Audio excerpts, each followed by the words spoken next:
The U.S. Senate confirmed Loretta Lynch as Attorney General today, 56-43, after more than a 5-month wait. Her nomination had stalled over an abortion dispute in a sex trafficking bill. Republicans also criticized her support for President Obama's immigration orders limiting deportations. Democrats, including Chuck Schumer of New York, said she deserved better. She's just great. But one sad note, there's one cloud on this sunny day, and that is the long time it took to confirm her. We've heard about a whole lot of issues completely unrelated to her experience or her qualifications. No one has assailed Loretta Lynch. Lynch is currently the U.S. Attorney for the Eastern District of New York. As Attorney General, she will succeed Eric Holder, who has clashed frequently with Republicans. Chuck Grassley, who chairs the Senate Judiciary Committee, argued she won't be the clean break that's needed. No one disputes that she has an impressive legal background. It was her testimony before the committee that caused concerns for many senators, including me. After thoroughly reviewing that testimony, I concluded that she won't lead the department in a different direction. In the end, however, 10 Republicans voted to confirm, including Senator Mitch McConnell, the majority leader. Lynch will be the first black woman to serve as Attorney General. There will be no jail time for former CIA Director David Petraeus. A federal judge sentenced him to 2 years probation today for giving classified material to his mistress, who was also his biographer. He'll also pay a $100,000 fine. The retired general made a brief statement after his court session in Charlotte, North Carolina. Today marks the end of a 2.5-year ordeal that resulted from mistakes that I made. As I did in the past, I apologize to those closest to me and to many others, including those with whom I was privileged to serve and in the military over the years.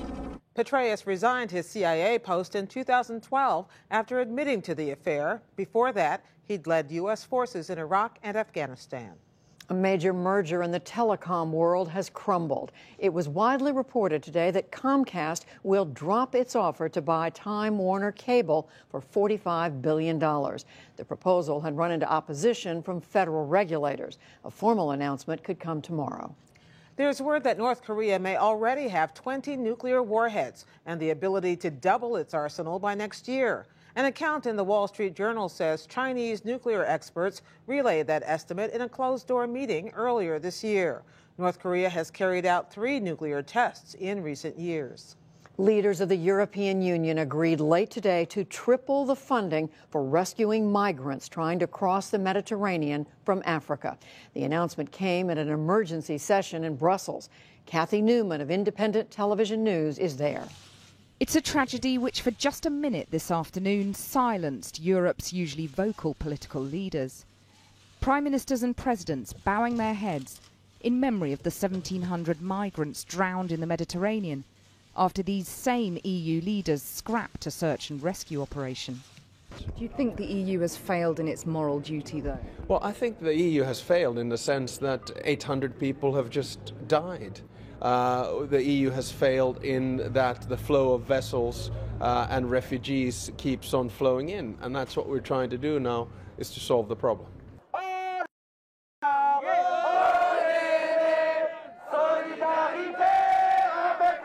A cri de coeur from across the square.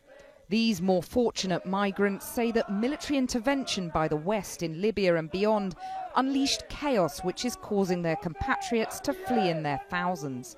So there's a moral obligation to help. They are the cause of all what is happening in Africa. You mean the West destabilized the West Libya? And the US.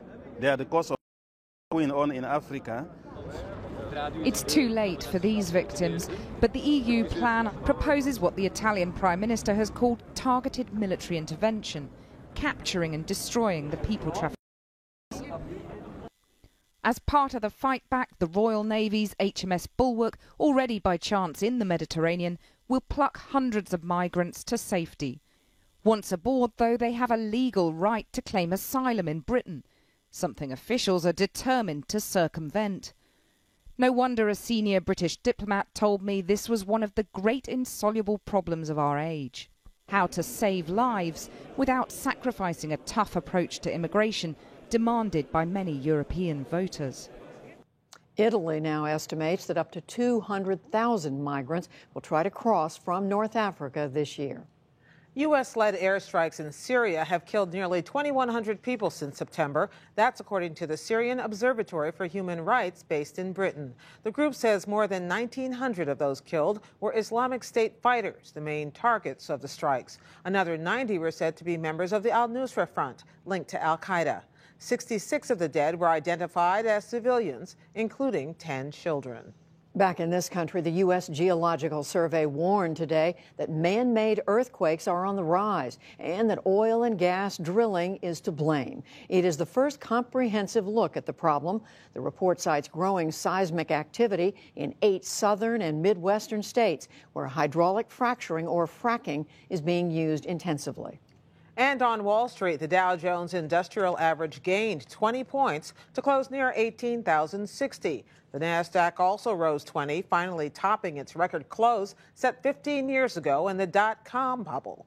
And the S&P 500 added 5.